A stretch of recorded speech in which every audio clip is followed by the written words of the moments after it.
All right, ladies and gentlemen, welcome to the Freedom Formula podcast, where we explore the strategies and insights needed to achieve financial independence, success in entrepreneurship, and create the life of your dreams. Each episode is packed with actionable steps from industry leaders, entrepreneurs, and financial experts who have paved the way to success. And today, we'll be diving into our episode titled Today's Blueprint to Entrepreneurship, Passive Income, and a Dream Life. And who better to guide us on our incredible journey here than our special, incredible guest, the great Brad Girard.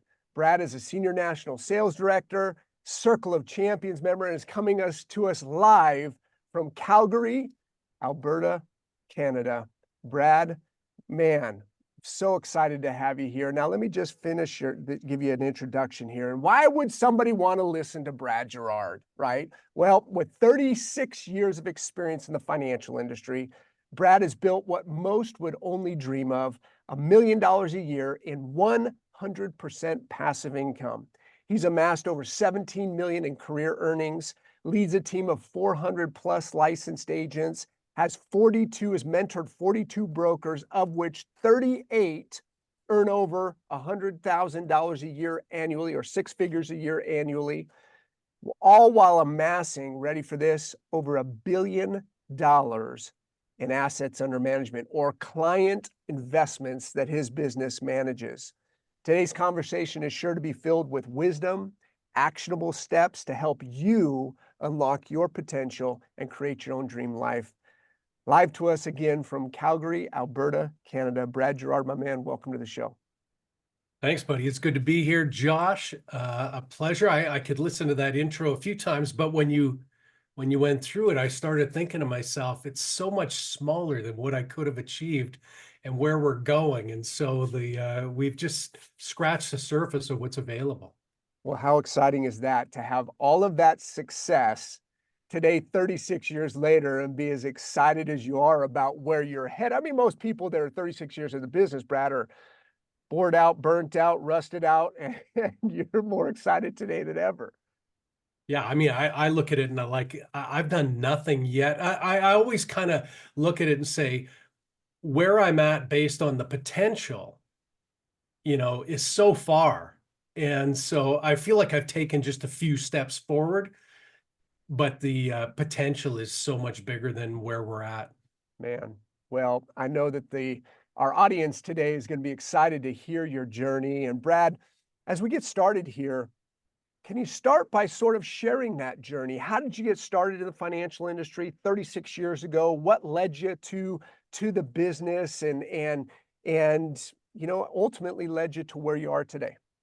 Well, it started actually before 36 years ago. I grew up in a very working poor family. My mom stayed at home and raised four kids.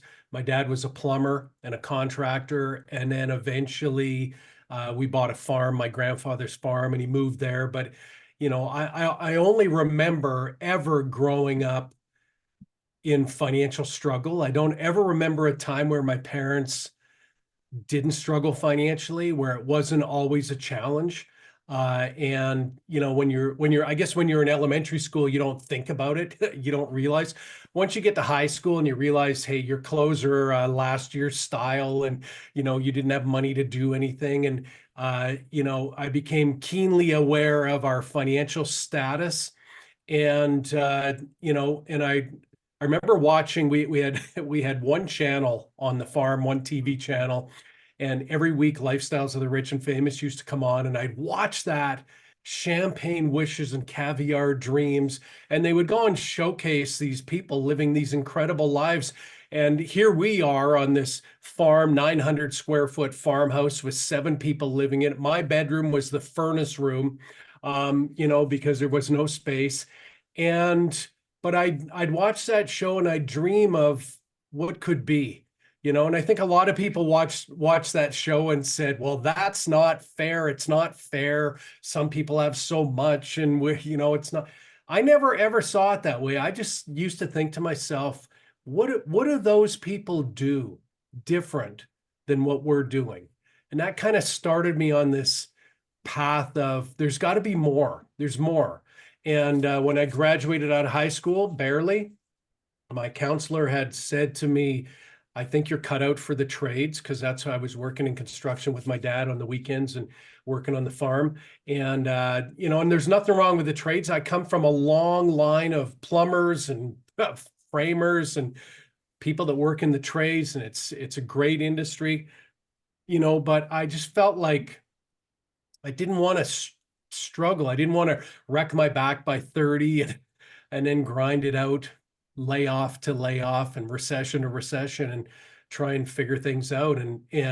So, when I left high school, people would always ask, "What are you going to do?" And I would say, "I'm going to be rich," and they would say, "Yeah, but what are you going to do?" And I'm like, "I don't know, but I want a better life." At 22 years old, somebody handed me this article at a Tony Robbins meeting I went to.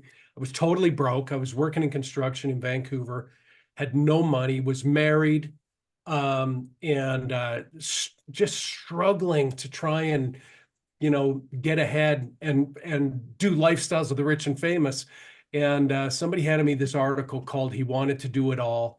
It was a story of this guy named John Goddard, who at 15 years old had written out his life list.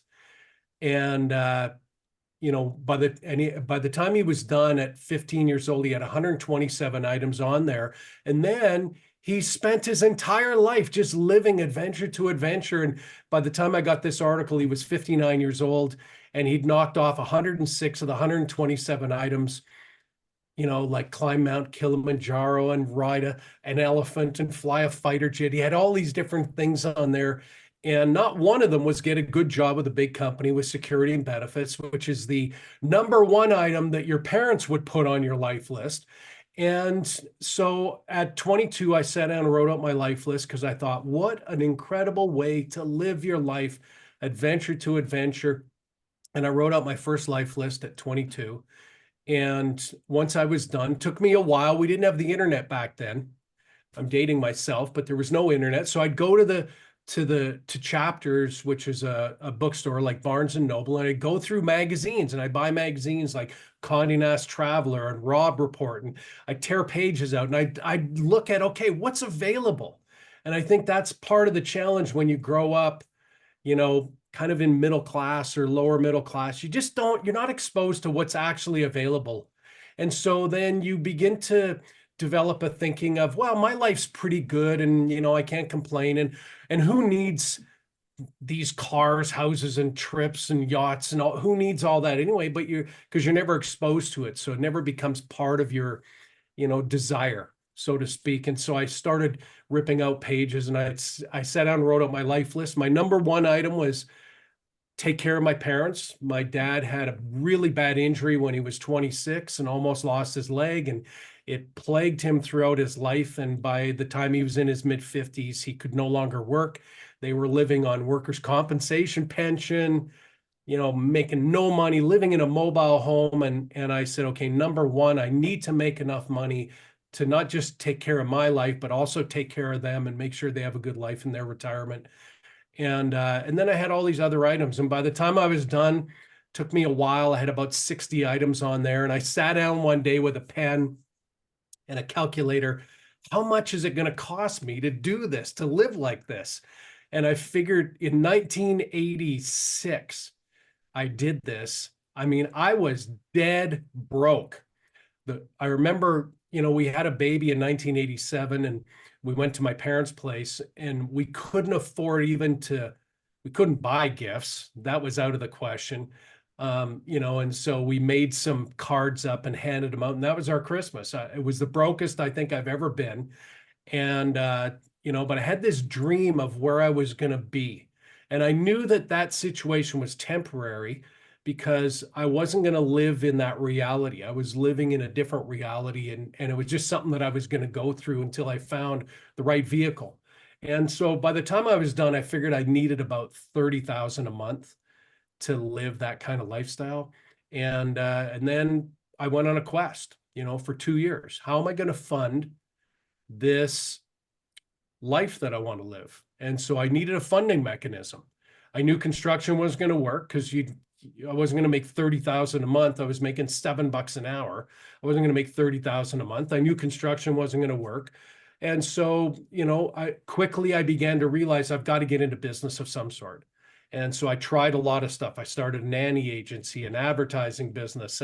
I bundled firewood and sold it at service stations. I bought a franchise for $5,000 that I didn't have. I borrowed money from my dad and my brother, who was a truck driver, to start get a franchise in an auto club that was starting. And then that went bankrupt. And then I got into this next thing, door-to-door delivery of dry cleaning. And that was $10,000. And so I put money on credit cards, went back to my brother and my dad, got more money. And then that went broke 6 months later. But then during that time, along the way, I was introduced to a guy who told me, you should look at the financial industry. There's a company coming out of the US that's moving into Canada. They're looking for people. And I said, I don't know anything about financial service. I failed math in school, man. I'm just not a numbers person or a financial person. And I'm very introverted by nature, And so the idea of selling financial services, that was so far away from who I thought I was. But this guy bugged me. And finally, I went to a meeting one Saturday morning. I remember like it was yesterday. I'm walking into that old mall that they had a meeting room in, and going in there and hearing the story of financial literacy, And at the end of it, I wasn't really interested in doing the business, but I was convinced that, boy, if somebody would have sat with my dad when he was 26 and taught him about how money works, he wouldn't be in the situation that he's in right now. And so I thought, well, this is a good thing. It's a righteous thing what these people are doing, but it's not for me. I'm not a salesman, financial services, but I went for coffee with a woman after that. She was a broker, and she told me that she was making $30,000 a month.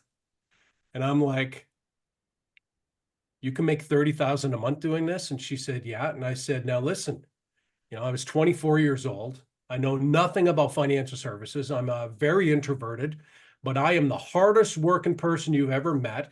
And I'm very coachable. I just need a mentor. You think that I can come to work with you and you can teach me how to do this and I can make 30,000 a month? And she said, yeah. I said, I'm in. Wow. And that's how I got started in the financial industry. Wow. I think there's some really key points to your journey you just talked about. I'd like to get you to elaborate on. The first one, which I think so many people never experience, and you alluded to this, and that is the awareness. The awareness that more is available for somebody like me. I think this is so important because for me in my journey, I was running very high-end private country clubs prior to this, to getting in the financial industry here in the Silicon Valley. And every day I went to work, I watched people live the life I wanted to live. Now, in the beginning, Brad, I looked at that and I'm like, I looked at it as, man, that's wow. But eventually I got to know these guys and I'm like, wait a second. They put their pants on the same way I do. They kiss their wife goodbye the same way I do. Like if they can do it, I can do it. The awareness opened up and my entire life changed. And mentorship came in that helped me rethink what the path that I was on. Where did that awareness start with you? You mentioned you were at a Tony Robbins event. Like, how did you end up at a Tony Robbins event? Because that took an awareness that, hey, I can get better with myself here and be at an event like this. So where did that awareness start for you, right? Obviously, the lifestyles of the rich and famous probably planted some seeds in there. But as you got older, where you decided, wait a second, I can do more, have more, be more, and become more. Tell me about that. Well, I think, definitely lifestyles of the rich and famous. Nobody in my family made money. I mean, no one. I even went to England one time to retrace a family tree and met a cousin there who had worked our family tree back to the 1500s. And my great-grandfather immigrated to Canada from England at 19 years old. They were offering free land if you would come to Canada and he got here and found out that it was -20. There was no wheat, and he got a plot full of rocks, acreage full of rocks, and then wrote a letter back to his mom that I saw, and it said, "I've made a terrible mistake. I'm coming home." And but he ran out of money, and so he ended up getting a job, and so we're Canadian, and so we come from a long line of paupers, man, of people that just struggled, grinded out laborers. So I think lifestyles of the rich and famous. I got to be, to be totally honest with you, the more I meet people that are successful, I realize they all suffer from what I suffer from. It's horrendous insecurities and self-doubts, and just wanting to be somebody, not wanting to be anonymous on this planet. Just wanting to be somebody, I think, is something that all successful people probably have in common. And it's not an ego thing, it's not a pride thing. It's probably comes from deep, deep insecurities and a need to feel important or to prove yourself to somebody. Most people won't admit that, but I think that's the reality. And then I got a chance in grade 11 to go to France. The French class was going to France, and so I went to my parents. Got a chance to go to France.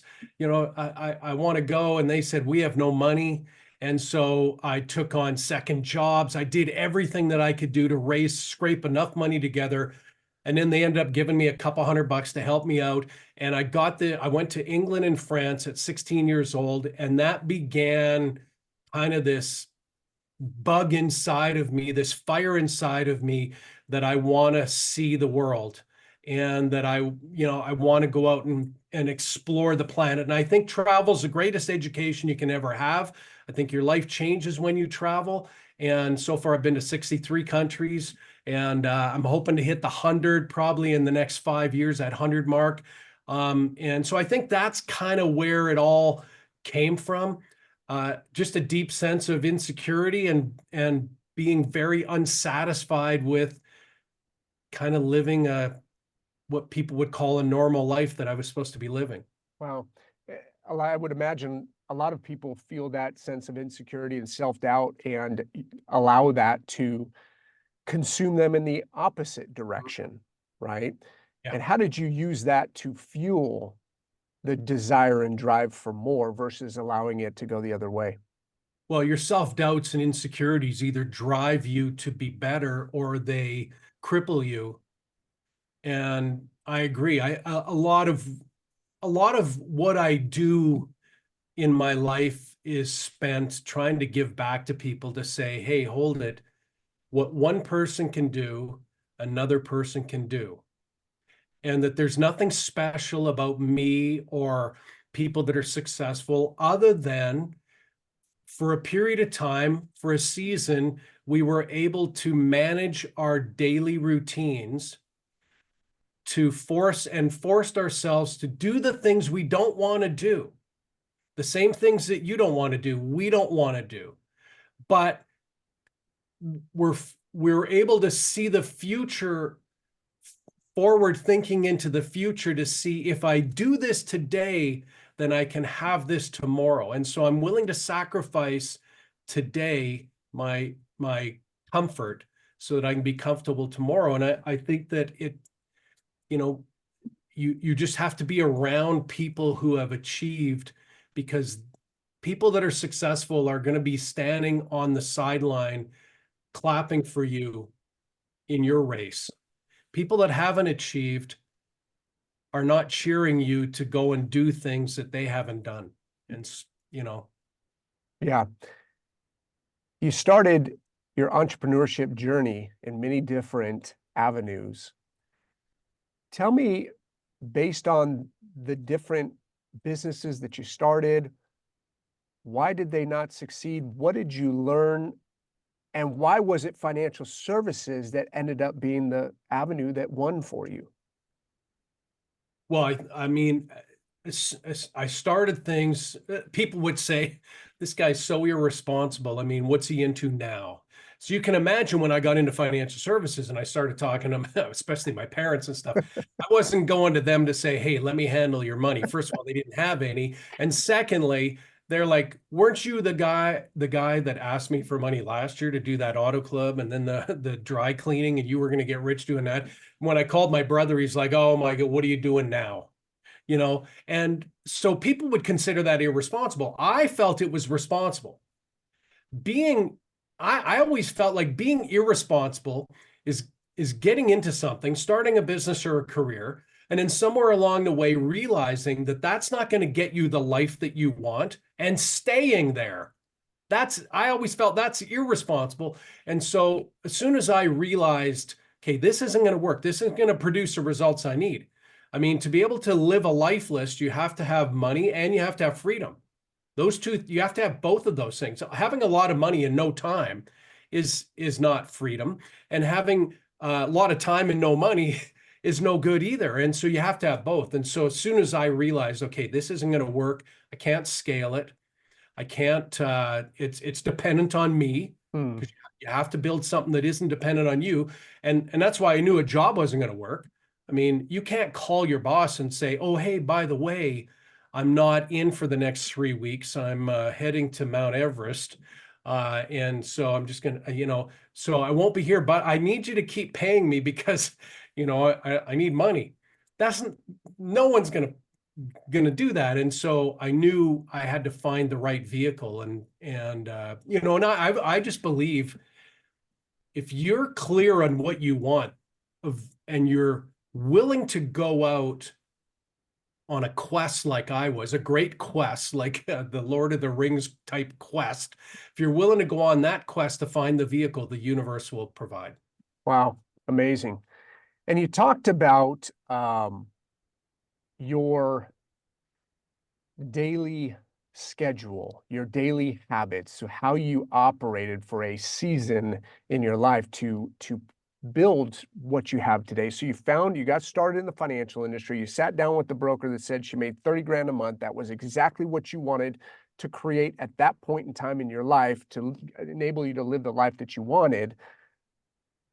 What was it that separated you from everybody else that perhaps got started in the industry and didn't have that kind of success? When you talk about your habits and your schedule and your activities on a daily basis for that season of your life, what enabled you to accomplish the things that you accomplished with your schedule and habits? It's all work ethic. I mean, I was fortunate enough to grow up in a home where I saw my father. He's the hardest working man I've ever met. And if you grow up on a farm, you learn how to work. I mean, that's it. I mean, we didn't have summers. We had, as soon as school was out, we were on a tractor all summer, and working, milking the cows early in the morning, feeding the hogs and doing the things you have to do on a farm to keep a farm going. This was long before, Zenith 1, 2, 3, 4, where you could report child abuse, because we were child labor. There was no question about it, man. And so, but that's the way it is on a farm. So you develop a real hardcore work ethic. And we didn't sleep in our place. And if you wanted something, guess what? You're going to have to go and work and figure out how to get it.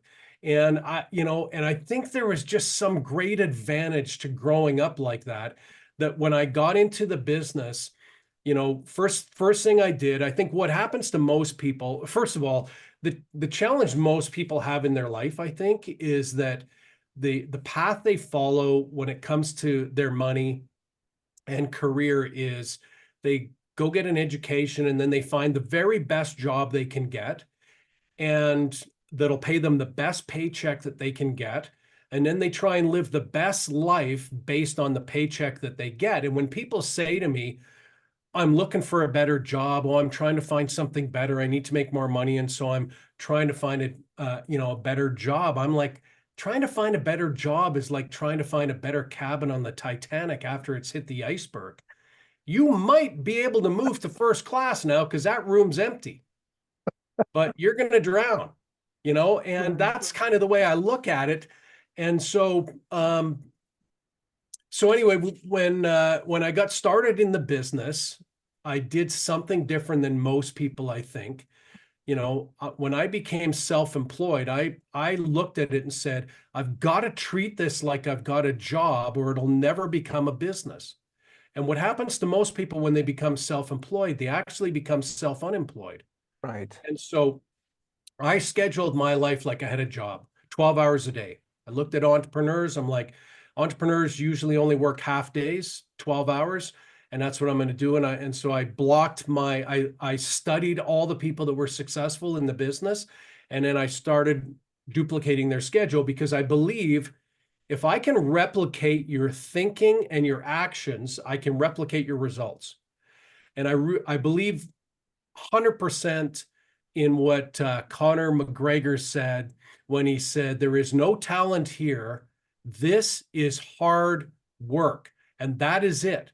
There are no special talented people. There are people who work harder than others. And I really believed in if you're in the right vehicle and you're willing to outwork everybody else, you will get better results than everybody else. Wow. And so, look, we're in a different era of entrepreneurship. Can you get around the hard work? No, I mean, everybody tries. There's no way around it. I mean, that first 5 years was a horrendous grind, especially for an introvert. Every day I woke up paralyzed. I've got to go out and do things that take me so far out of my comfort zone that most people wouldn't even venture, but I knew that the end result of that was that I could live this life list. And I had that life list hanging on my wall.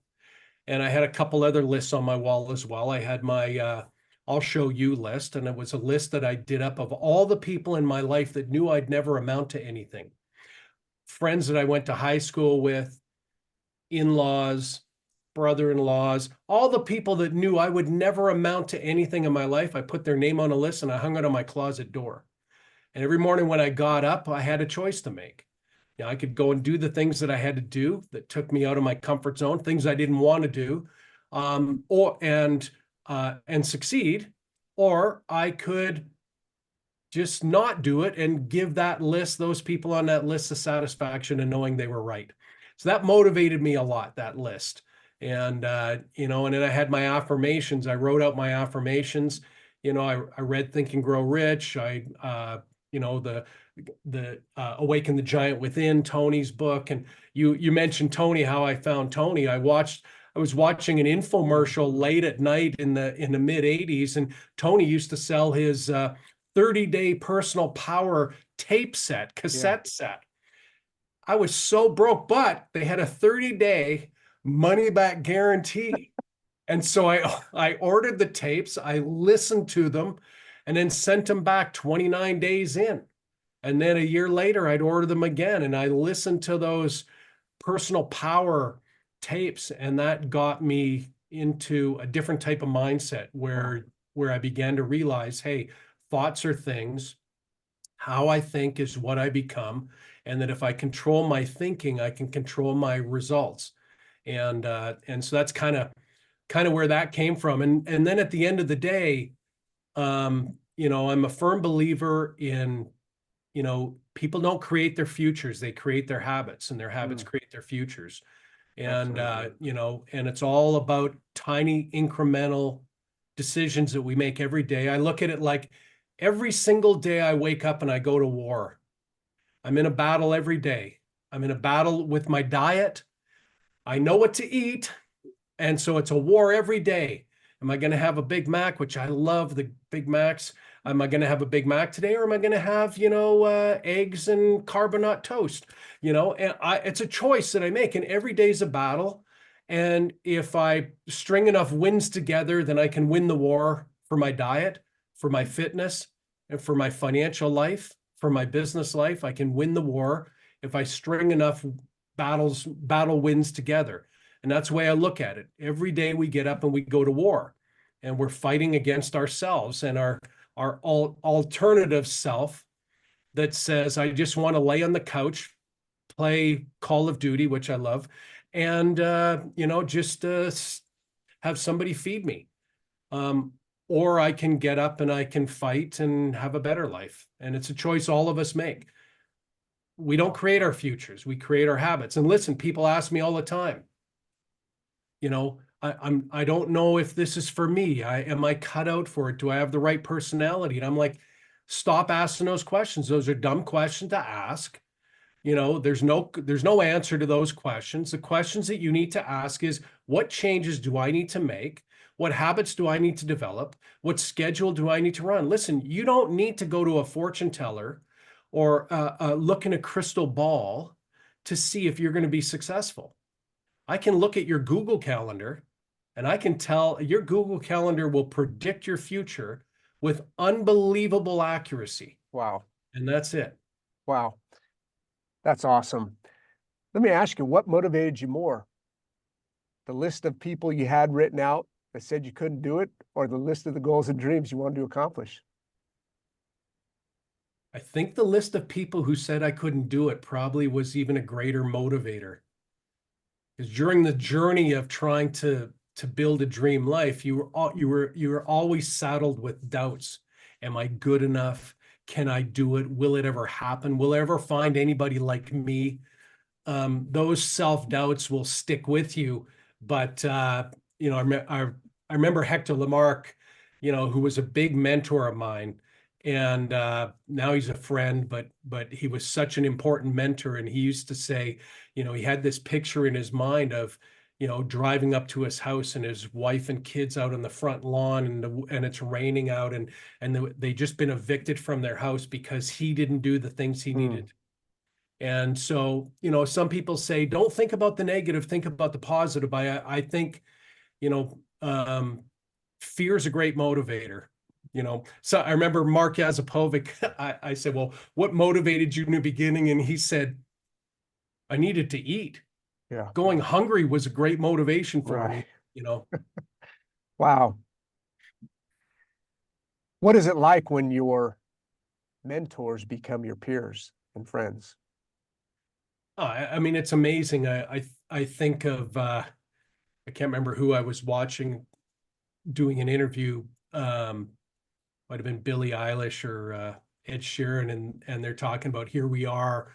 And then it was Ed Sheeran, and Elton John calls him.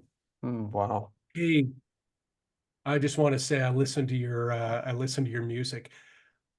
That's got to be what it feels like when I remember, one of my mentors, Jerry Beyer, he's incredibly successful. And one day, back in the 90s, I was out visiting him because I spent a lot of money and time trying to get around successful people.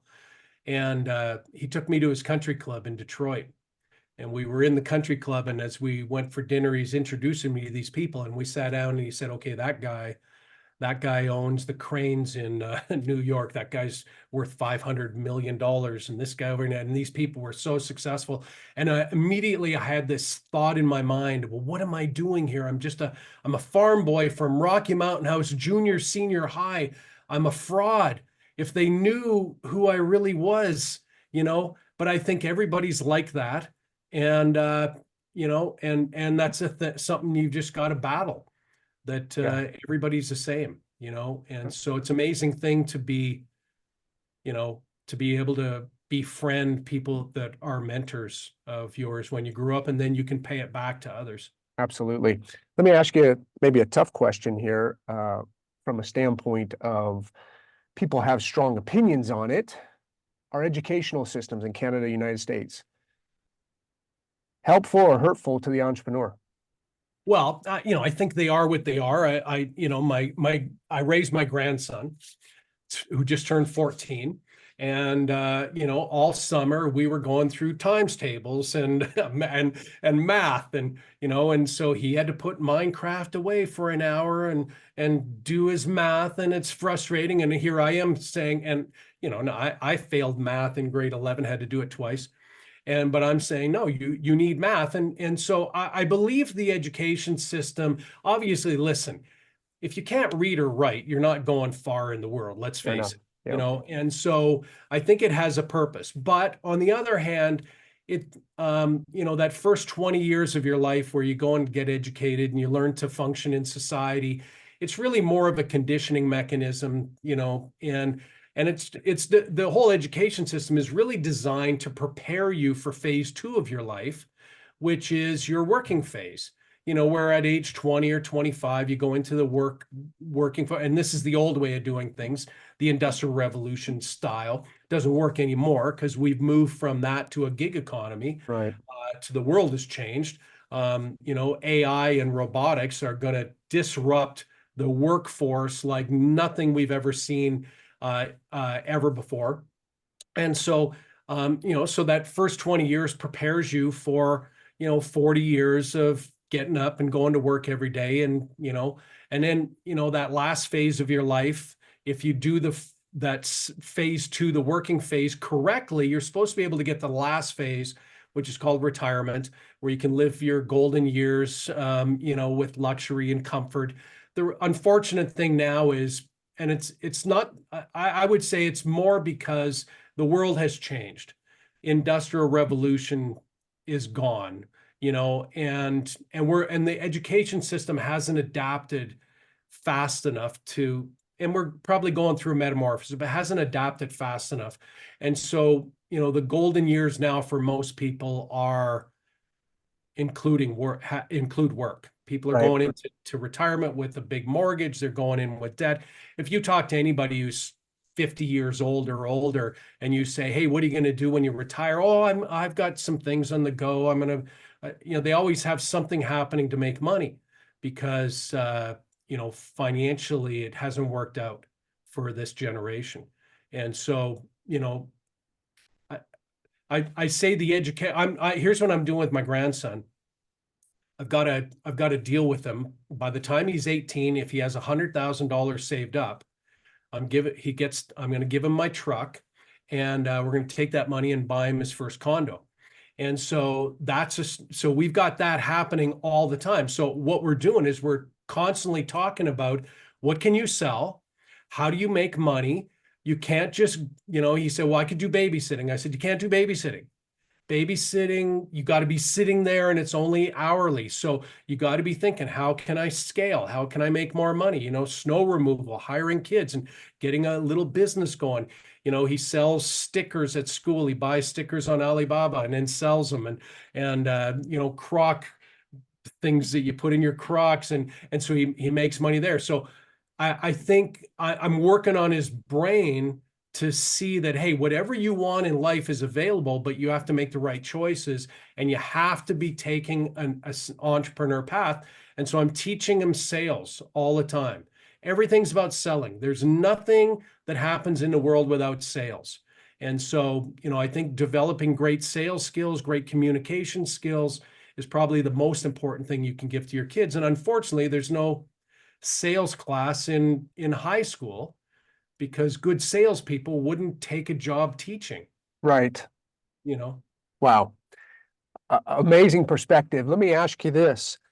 For the person that is in their job right now, is maybe listening to this, is in that experimental phase of life or that exploratory phase of life to say there's got to be more to life than just this, what would be your advice to them in sort of identifying the paths that can take them from having a job into entrepreneurship, and what are the couple of key points they would need to look at if they were to take that journey? Well, I think there's a couple things. I think first of all, nobody makes change.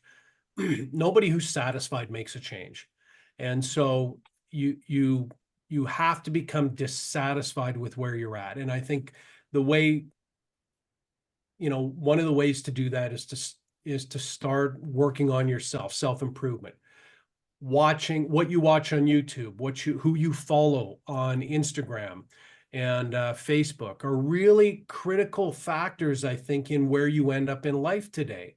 I follow Grant Cardone. I follow, Tony Robbins, obviously. There's a lot of people that I follow, successful people that I follow on social media. I'm a photographer as well. That's one of my great passions in life. I follow a lot of amazing photographers. And as soon as I get a photo that I think is pretty good, I go onto Instagram and I look at some of these people on there and I go, man, I suck. And it Mhm. pushes me to do better. And so I think the world is such an amazing place right now. You can get a full education for free. You don't have to pay.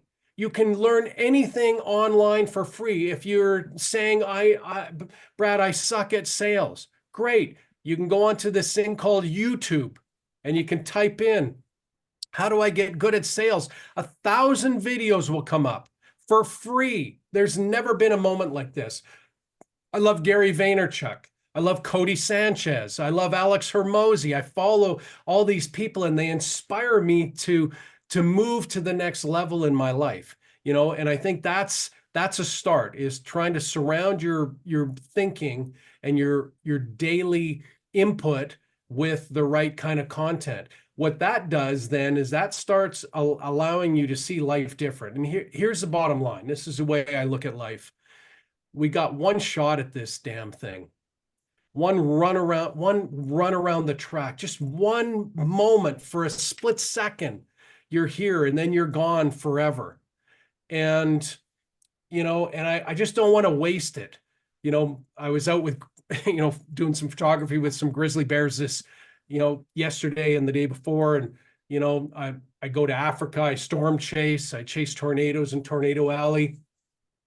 I live my life just this adventure, and my mom's always concerned. Her and dad are always, I give them so much stress because, they're like, oh, you're going to Chernobyl. What are you doing going to Chernobyl? Why do you have to do that? And I'm like, well, I got to see it. And, and so my mom said to me one time, we're so afraid, I was going storm chasing. We're just so afraid you're going to die. And I said, Mama, I am not afraid of dying, but I'm super terrified of not living. And that's the way I look at life, is that we Wow. got this one shot. If my body is sitting somewhere and my brain is somewhere else, I got to make a change. If my mind is some daydreaming of some life that I can live, but my body is stuck working 9 to 5 or sitting in rush hour, you got to get those two working together. Wow. Profound. Profound. If your body's sitting somewhere, but your mind is somewhere else, right? We've got to get those in alignment. Can you imagine how painful it would be to live life with those two things in dissonance, cognitive dissonance of this is where I want to be, but I know I'm stuck here. Yeah, I Man. know what that's like because I was in high school. Yeah. And Right. we used to have a second hand. They always had that big Right. in the wall, and you could hear the second hand ticking, tick, tick, tick. And all you're thinking is, when is this going to end? Because you Right. want to be there. And could you imagine living your life like that? Yeah, I see it all the time. And it's generally with people who believe that this is what life has for them. Yeah. Their lot in life is that. And I'm constantly out there saying, no, you can have more. If I can do it, you can do it. You just have to become the right driver in the right vehicle. Ooh, That's all that it takes. absolutely. Phenomenal. Couple more questions for you. I could go all day, right, listening to your perspective and wisdom from 36 years of experience and training and mentoring so many people to success, 38 brokers that you had a direct impact in helping earn over a six-figure income, changing lives, man. How important is financial literacy to the success of our countries? Well, it's critical right now. I mean, it's absolutely critical. It's funny when you talk to people about money, and we manage $1 billion right now, over $1 billion. But that sounds like a big number. It's really nothing. It's a scratch on the scratch of what's available in this multi-trillion-dollar financial world we live in. My dad knew nothing about money. And if you talk to him about money, his eyes would glaze over. And I think that's the way most people are. over the years, I talk to people about money and they say things to me like, oh, I'm not a numbers person, I'm not a financial person, or I'm not a money person. And I'm like, you don't have that luxury anymore. We're the, the idea of getting a good job with a big company and then collecting a pension and going and, golfing or cruising or driving a motorhome around the country when you're retired, those days are over. That doesn't work anymore. And so you have to understand money. If you don't understand how your money works, the people that understand your money and how it works are going to get your profit. Think about this, Josh. Today, an average working family is going to make between $2 to $4 million in paychecks in their working lifetime. And the majority of people live paycheck to paycheck. Yeah. Because they don't know where their dollars are going. They don't understand how their money works. They don't understand compounding interest or the rule of 72. They don't understand how insurance companies work and make money. They don't understand the banking industry. They don't understand their mortgage. I mean, you think about this. When I was growing up, I remember my parents going to a neighbor's house to have a mortgage burning party. They would have mortgage burning parties back then. When you paid your last payment on your mortgage, you'd get your friends over, you'd get a barrel, light it on fire, and throw your mortgage in it, and you now owned your house. You ever been invited to a mortgage burning party in Northern California? Probably turn that over to a mortgage ATM party. It doesn't happen anymore, and there's a reason for that. It's that every time you go into to renew your mortgage, right, or you bump into someone in the mortgage business, they're like, "Oh, hey, let's roll your debts in and redo your, right, mortgage." And listen, some people would say, "Oh, the banks are evil and stuff." I don't think they're evil. I think the purpose of the bank is, they're a publicly traded company, all these big banks, and their job is to return profits for shareholders, and they do a damn good job of that. And we need strong banks in a society. Their job is not for you to get financially independent. Now, they might say that in an advertising slogan. Sure. That's not their job. Their job is not to make you financially independent. Today, we also see a lot of DIY people investing. And, and I try and tell people, listen, the value of an advisor is not just the knowledge they can bring so that you can become self-educated, because you can do that today online. You don't need an advisor to teach you about your money. The purpose of the advisor is to help you manage your behavior. Yeah. That is it over a lifetime. There are so many potholes and pitfalls involved in the journey from where you're at to financial independence. One bad turn, one mistake, one hot stock tip from a buddy, and you've ruined your chance of being financially independent. And so, I tell all of our people, listen, our job isn't to tell people what to do. It's to help them navigate or design a game plan. And then for the next 20 or 30 years of their life, help them navigate the rough waters of the financial world that we live in, where everybody is trying to get their money so that they can get financially independent. And that's really it. And I see it as a righteous cause. It's a virtuous thing that we do, helping people behave appropriately. And I read an article a couple of weeks ago, written about it's actually from Fidelity, and they talked about Peter Lynch, who managed the Fidelity Magellan Fund. It's the greatest fund on the planet. And for a 20-year period of time, that fund returned almost 20%, over 19%.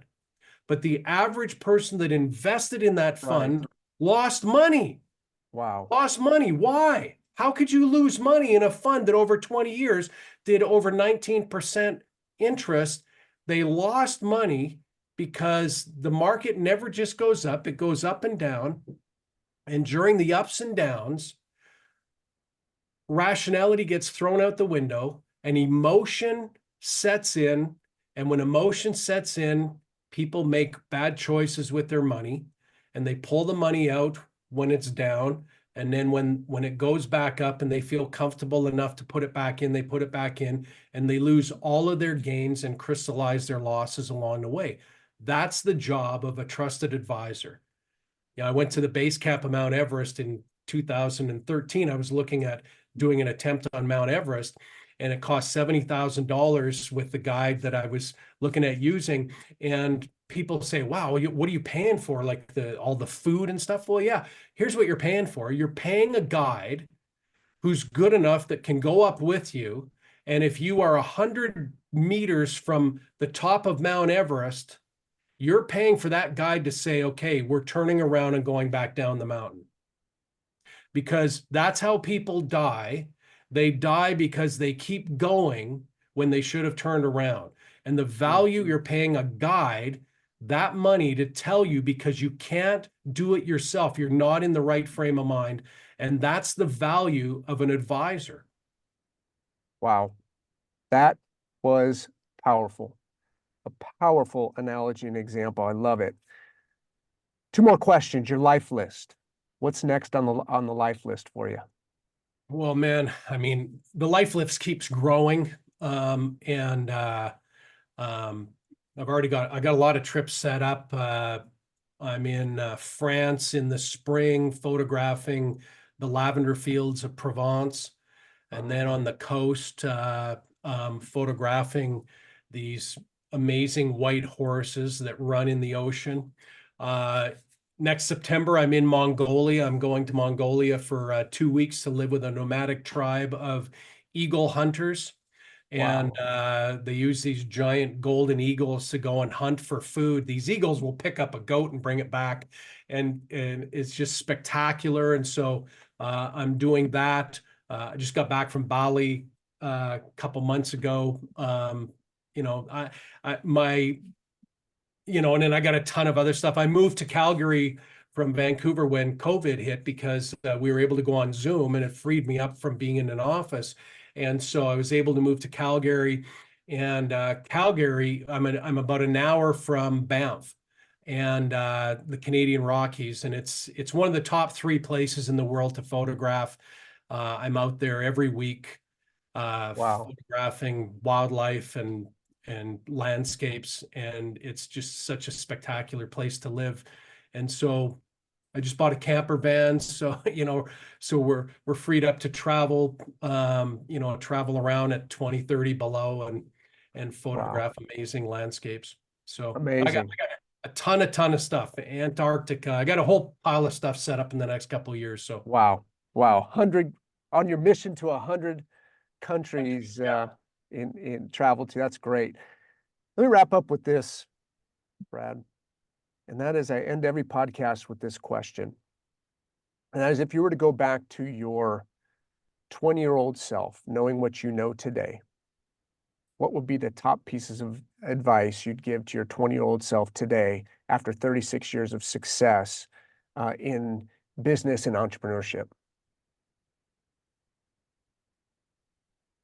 I've thought about that many times. The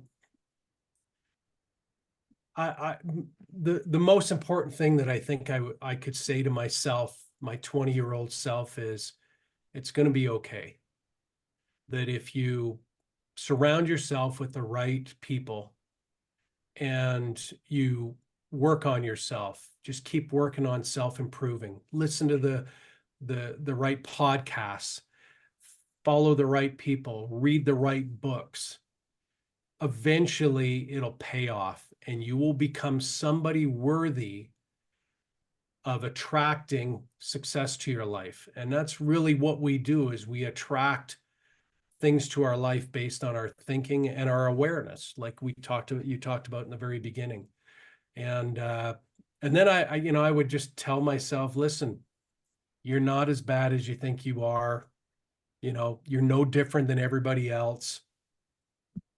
Go out there and do this. You got one shot at this thing. You're alive for a moment and you're dead for a long time. Don't waste it. And I feel like I have. I remember seeing Saving Private Ryan. I'm a war buff. I've traveled to a lot of historic war sites and had a lot of family that fought in Europe. And I remember going to Saving Private Ryan and seeing that for the first time, that first maybe 20 minutes of that movie, and it was so shocking. It's the first time that anybody's ever really captured what it was like, what those men went through when they landed on that beach. And it was just stunning. I mean, and I left that movie and I was just like, that was what I saw there was just unbelievable. I remember calling everybody I knew and said, "You've got to go see this." And we do that when we see a movie that moves us. We tell everybody, "Got to go see this."